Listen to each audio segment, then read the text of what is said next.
All right, it's our first Sunday night episode of First and Pod. Thanks for finding us. Tell your friends, subscribe, rate, review. Let's grow this thing. And we've got an overtime game to react to. It just went final in Detroit. That's right when we're taping, right afterwards. Lions get the ball to start. They drive it down and score. They win 27-20. They send their fans home happy. Stafford loses the playoff game there, and now this game to start the season as well. We're joined. I'm Andrew Fillipponi, by the way. We're joined by Zach Gelb from Infinity Sports Network and three-time All-Pro defensive back Patrick Peterson here with us again. We're ecstatic to have him to break down this game. So, first of all, Collinsworth didn't know. He forgot about the rule. And I kind of did too, to be honest with you. I still think it's ridiculous that in the playoffs, both teams get to touch the ball regardless of what happens on the opening possession. But in the regular season, if you march it down and score, the game is over. So I don't like that inconsistency. I don't like that LA never gets a chance to have the ball in overtime. I also thought that Sean McVay made a tactical error. I thought X's and O's for the most part. He was very good in this game. But I thought from a game management standpoint, the decision to not use timeouts and let Detroit tie the game and run the clock down there.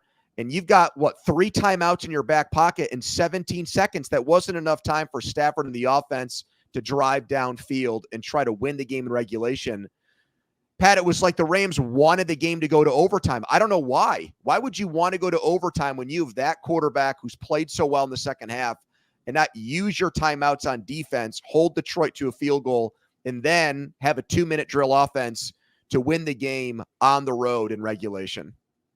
Yeah, I feel like Coach Sean McVay was taking a chance on not calling timeouts in those situations just because the pressure was on the Detroit Lions. So he wanted to continue to keep the pressure on them on, having to make the perfect play, having to get the ball out of bounds or whatever the situation may be.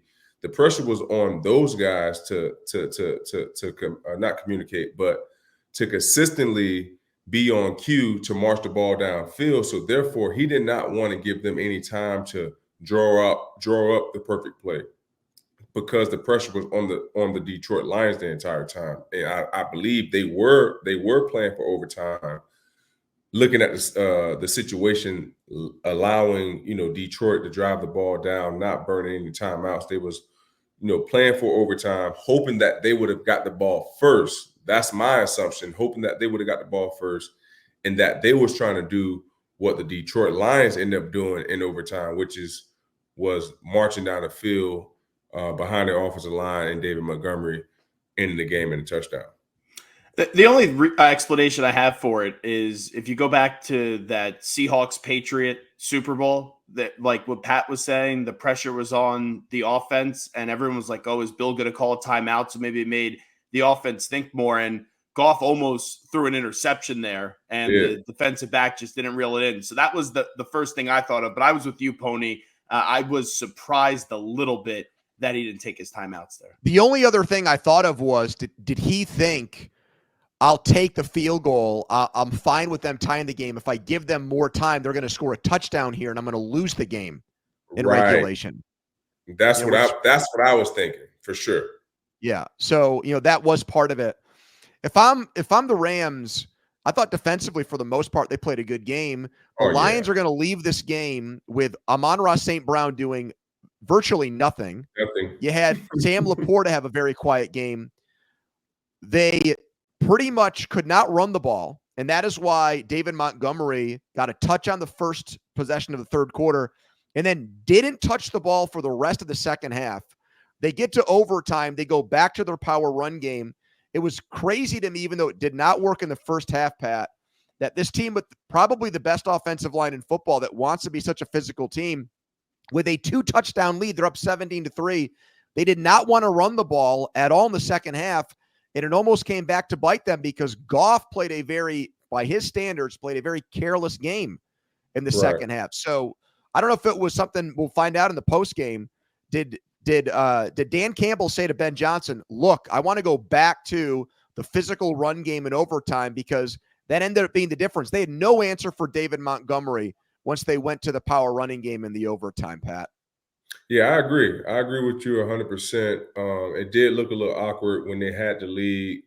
Looked like they was a little bit comfortable, and I thought that they would lean on their offensive line, the strength of their offense, in my opinion, a little bit more to try to put the game out of reach. But that they didn't, and allowed the Rams to get back into the game. But when it counted, they leaned on the best unit on their offense, which was the offensive line, and that's when David Montgomery was able to, spring open a couple runs late in the fourth, and in the fourth quarter, that's when he was just able to just lean on that Los Angeles Ram defense to help them spring free to win this ball game here on Sunday Night Football. I'm not a moral victory guy, but I actually walk away from this game very impressed with the Rams. Their entire offensive line was banged up going in. It got worse throughout the game. And then they also lose Puka Nacua to go toe-to-toe and at times looked like they were going to win the game against a Lions team that also has Super Bowl expectations. I would feel very good about this game, even though it didn't go their way if I was the Rams. And Zach, not only that, I give hats off to Chris Shula, losing Aaron Donald, having a lot of questions with the head coach going over to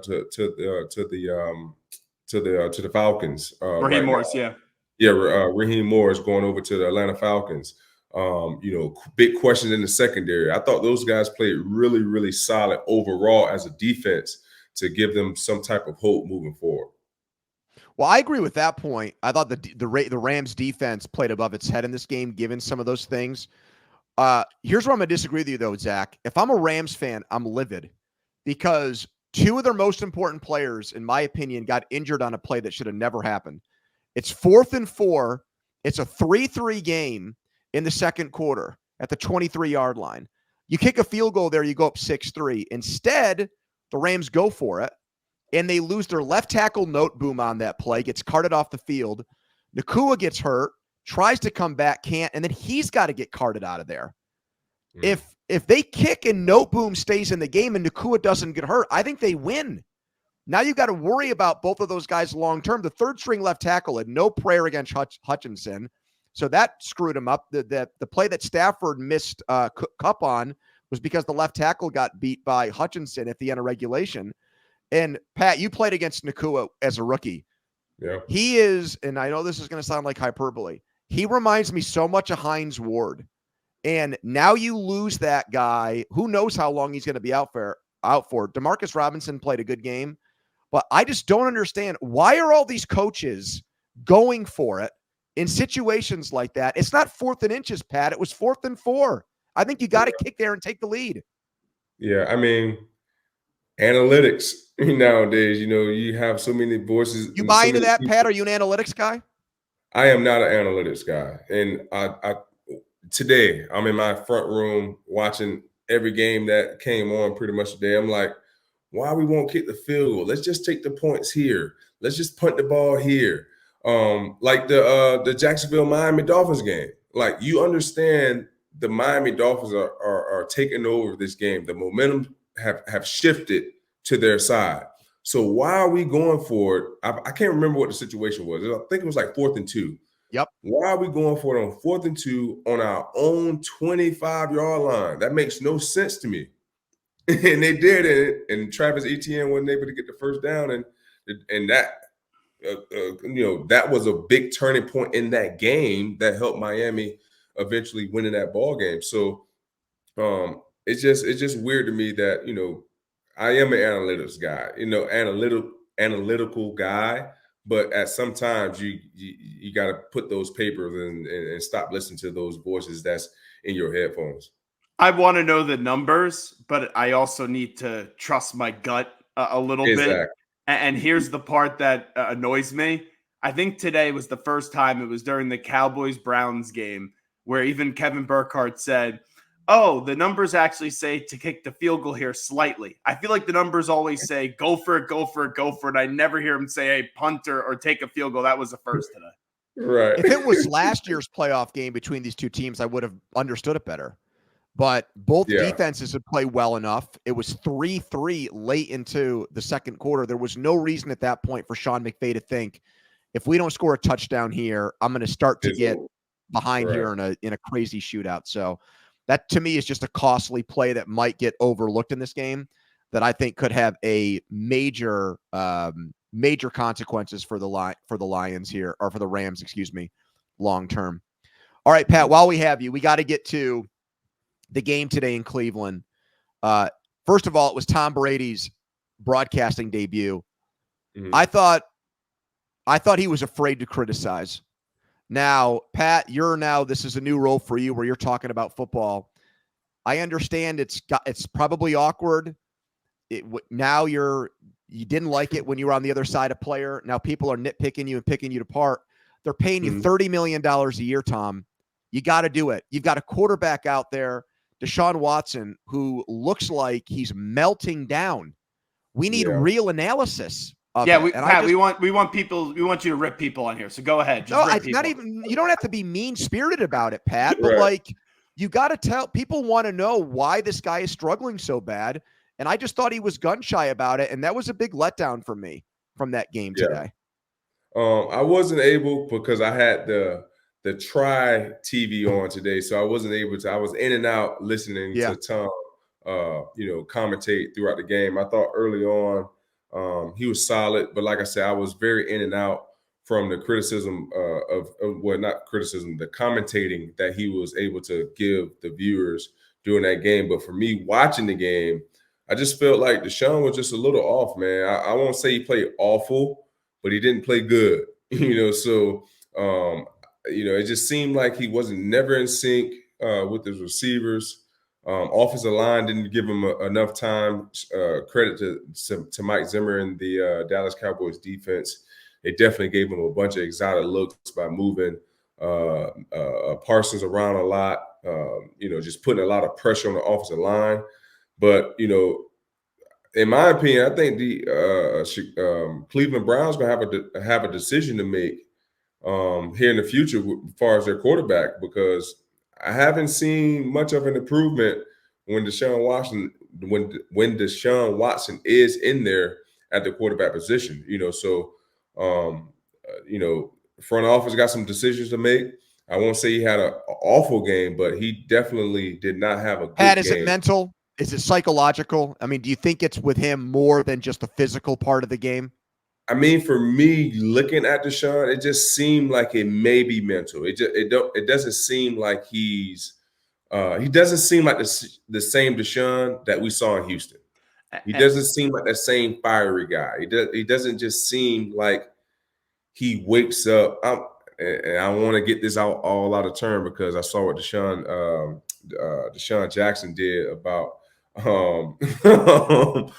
Devontae Adams. So, but it doesn't seem like he has that same fire. Just don't seem like the same Deshaun Watson that we all got accustomed of looking at, suited up for the Houston Texans. Well, Pat, you tell me. It's like this is the way that I read it. And I think the mental part is a big thing here.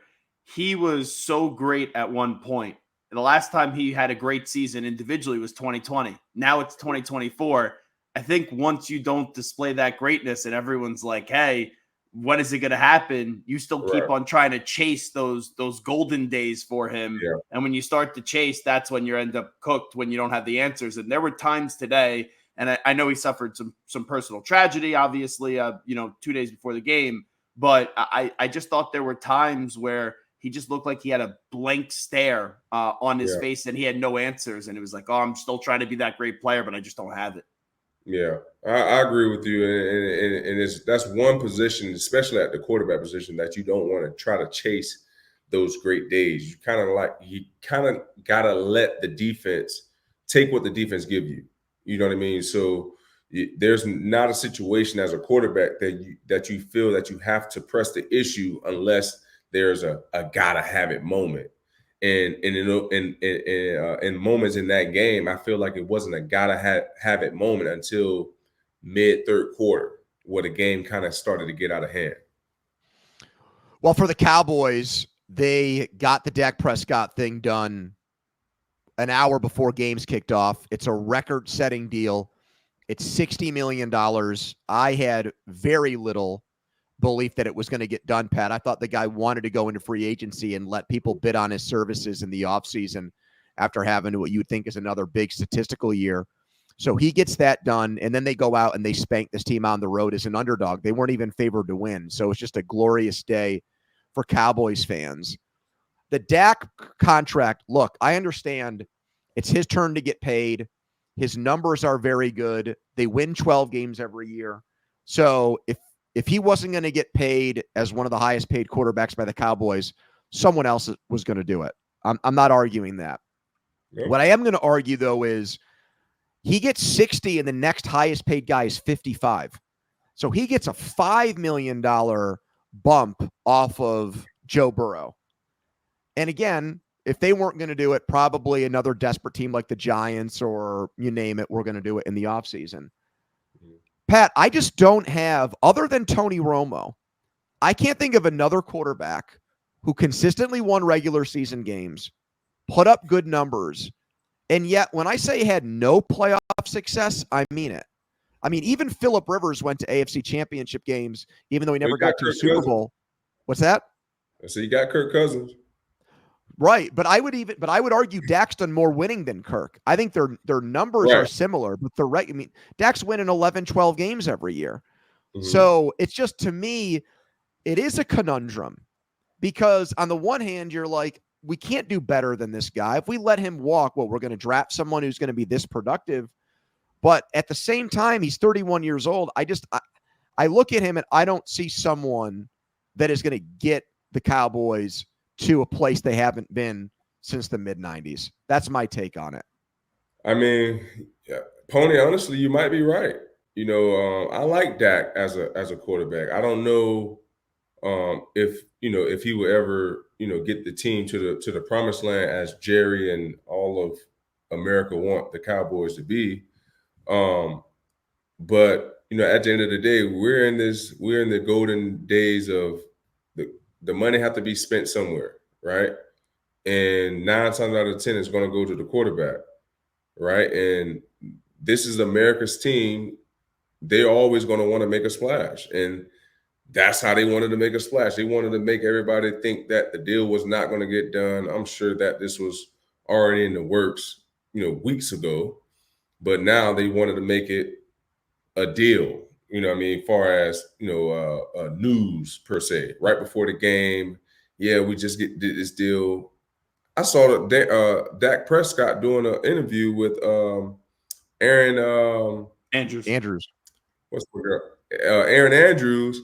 They had to do this a couple of days ago. They can't be talking about the deal right now. They was literally talking about you just signed the deal. You know what I'm saying? So this was already planned, and he's just in a good enough position to have the leverage of, he won enough games in the regular season to keep us relevant. Also, he's a playoff berth king, so we're going to be in the playoffs. We know when we get to the playoff, it's all even there, but he's giving us a shot. Who else is going to give us that shot? It's not many other quarterbacks who you can go out in the free agency and say. That's why I think they were stuck. They had to do it, but I don't feel great about it. They definitely were stuck. And like I said, Dak was just in the perfect position because now he had them in the chokehold versus the team having him in the chokehold. My problem with it is if you were going to get this deal done now, you should have got it done before the start of free agency because the cap hit for this year was already so massive. They were able to trim it down a little bit.